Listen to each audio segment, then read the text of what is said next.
Thank you. I'm really excited to be here. I want to tell you that I actually cry at movies. And I don't mean Walt Disney movies in the first 5 minutes where inevitably one of the two parents die, such as Frozen, Lion King, Finding Nemo. Because let's be honest, we all cry at those movies. No, I cry at sports movies. When they've hit rock bottom, all hope is lost, but somebody has strategically, crucially prepared an inspirational speech for that one moment.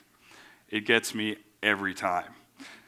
I probably became a soccer coach just to be able to have my own Mel Gibson, Braveheart, epic moment where he gives that freedom speech. They were bumbling inside me, just ready to go. Now, my sister, who I happened to coach throughout her high school career, remembers these speeches quite differently. You see, they always came out kind of crooked, not at the right time, so she suffered embarrassingly through a lot of them, and she only remembers but one as truly being inspirational, the why not speech. So let me put you in context. 15 years ago, I was the girls' varsity high school soccer coach for a local high school here. And we had made the championship game with a very young team. And the team we were playing against had beat us already 3 times during the year. We had never beat them. So when we were warming up, I could see that they were really nervous. And it dawned on me, this is my moment. This is my chance. I'm going to pull out one of the speeches. So I get them to run in towards me, and my mind went completely blanked.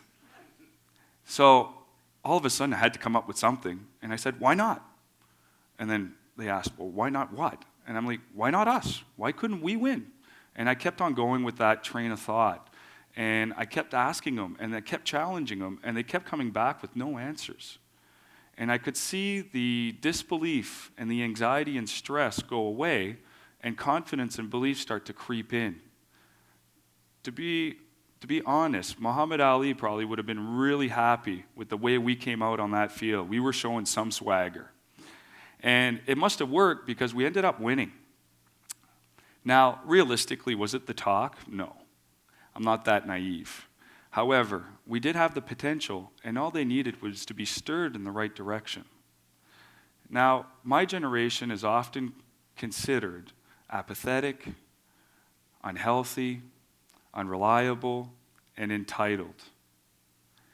We care more about that new pair of shoes or that new smartphone instead of the wellness of our community. But I believe that my generation can create a better community. I believe that we can create a healthier community. I believe that we can create the synergies needed to have a true community wellness. All we need is a crucially, strategically prepared, inspirational speech. I know what you're thinking. Why not? So I'm hoping I'm not going to draw a blank from all those sports movies at this point. So let's talk about community wellness. What is community wellness? Well, the community wellness tree has all these branches. We got physical, mental, emotional, social, environmental, spiritual, and occupational. All these branches make the community wellness tree. Now today I'm going to talk to you about occupational, social, and physical. Occupational, your job. Does it make you happy? Is it what you dreamed of doing? Do you wake up every morning saying, yeah, I'm going to work? Well, for me, 4 years ago, the answers to all those questions was absolutely resounding no. But why not yes? I was working for a Fortune 500 company that I was pretty good at the job that I was doing, but I felt soulless. I lacked ambition, lacked motivation. This is actually a perfect picture, I have to mention that. And I would just turn 30, and I felt like I was rudderless. I was really unhappy with my life. So we spend a lot of our adult life in a job. Why not do what you love and love what you do? Why do we stay in jobs that we hate but are good at instead of taking a chance? Taking a chance is scary. And I know because 4 years ago, I took that step. I decided to go back to school. It probably wasn't the sanest decision in my life, and I've had a few, okay? So at this time, I was going to school, I got married, decided to do an Ironman, so I was training for it, and I was still working full-time.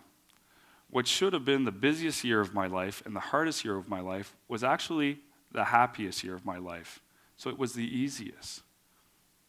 We value, as a community, stability more than we value happiness. But why not teach our kids to chase their dreams? Why not really teach our kids to do what they love to do?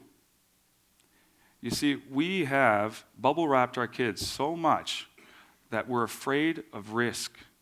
But what's wrong with failing? Why is failing negative? And you'll only fail if you actually try. So what do I mean by trying? I'm talking about the John Cusack moment in Say Anything. He's got the boombox over his head, and he's going to proclaim his love, and he knows that there's a big risk, that there's a chance that he's going to fail at this. That's what I mean by trying, putting yourself out there. So why are we afraid to fail? Why are we afraid to learn from our mistakes?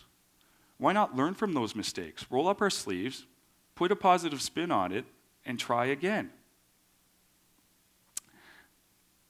When we do something that we love, we become role models for our community. Isn't that what we want for our children?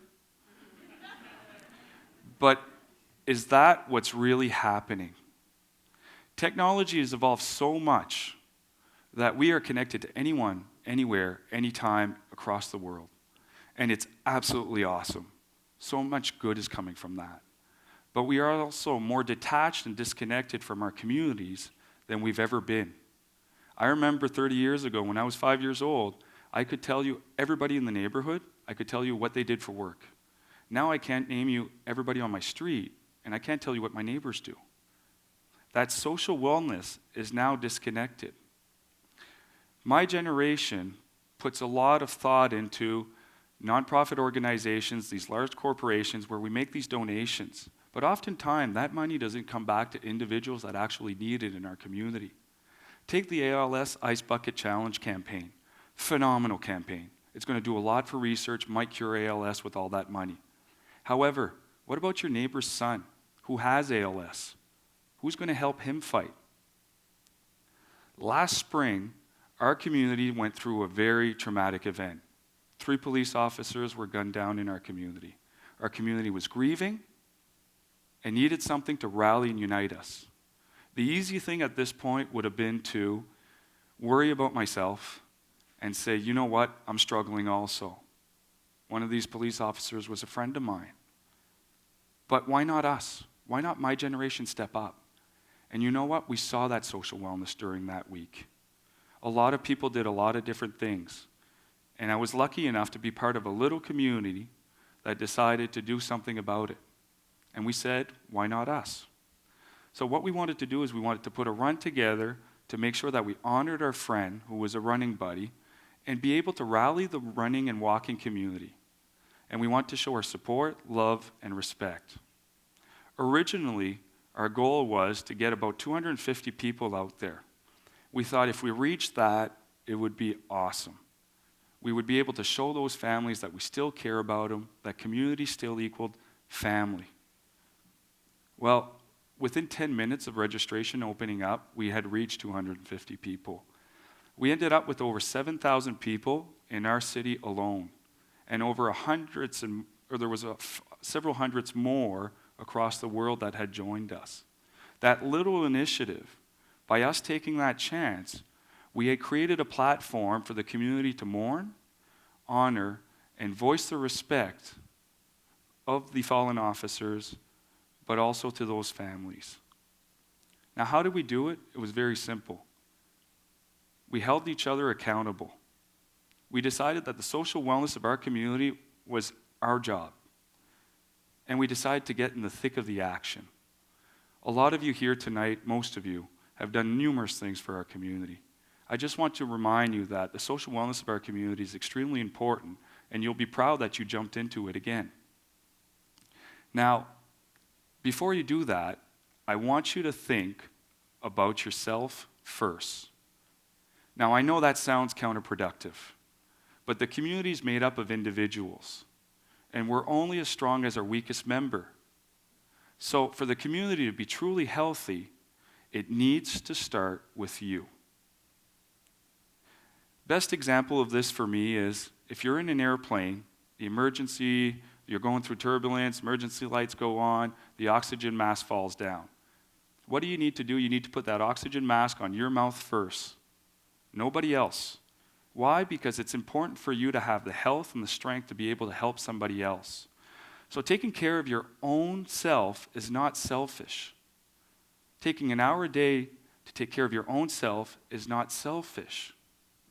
I know that life gets in the way sometimes, but remember, why not? I'll tell you why not. You want to have the energy to be able to play with your children and grandchildren. You want to be in stressful situations and not feel overwhelmed. You want to live a life on your own terms, without disability, without any health issues. You want to live before you die. Heart and Stroke Foundation came out with a commercial a while ago that basically said the majority of Canadians, the last 10 years of their life, they live with a disability or a health issue. Do we really want to be in that situation? So, I was there at one point, and I realized that the Michael J. Fox's DeLorean was not a luxury that I had. So I decided, you know what, it was time to take matters in my own hands. I was 265 pounds. I was far away from any goals that I wanted to do. Tying my shoelaces was a struggle. If it wasn't for my wife putting me into a running clinic, I would have really had a hard time. She put me into a running clinic. It went really well, till the event day. That was the eye-opener I needed to say, you know what, I got to take care of my own health. I struggled through the finish line. There was a little old lady that tapped me in the back of the shoulder on the 20th kilometer of my half marathon. She says, "You go, you're doing great." It was a really humbling experience for me.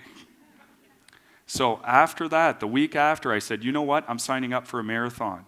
The week after that, I said, I want to do an Ironman. That's my life goal. And I ended up doing it. But at the 27th kilometer of this Ironman, I was nauseated, I was sitting on the side of the road, and I did not think I was going to finish. But what I realized then, and what dawned on me, is that it felt exactly the same way as when I tried to start to get healthy again. Because the third or fourth week of when you try to start getting healthy, it's called hump week. Because what happens is the motivation goes, you're physically active for a little period of time, so you get tired. There's a lot of things that go wrong. Well, it was the same thing there. What was a little obstacle at the start ended up being a huge one. So what I did is I said, you know what? You're going to take one step at a time, exactly like you did when you started to get in shape. You're going to do this, and you're going to finish your Ironman. So I walked from one telephone pole to the next, exactly like I did at the start. So those perceived obstacles actually came together. And I can promise you this, when you try to start getting healthy, if you get through that hump week and you make physical activity important, you make healthy eating a priority, you make sleeping well, and you make drinking water a healthy lifestyle and not a diet, you'll be happy. You'll have more energy, you'll be more understanding, you'll be more productive. So, as individuals, when we take care of our own wellness, as my generation, if we want to be the change that we want to see in our community, and if we chase our dreams and do what we love, we will have connected the dots to a better and healthier community. So why not?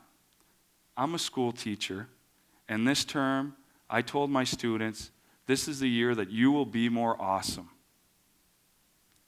And what will you do to help your community? I'm going to leave you guys with the two same statements today. How will you be more awesome? And how will you change your community? Thank you very much. Good night.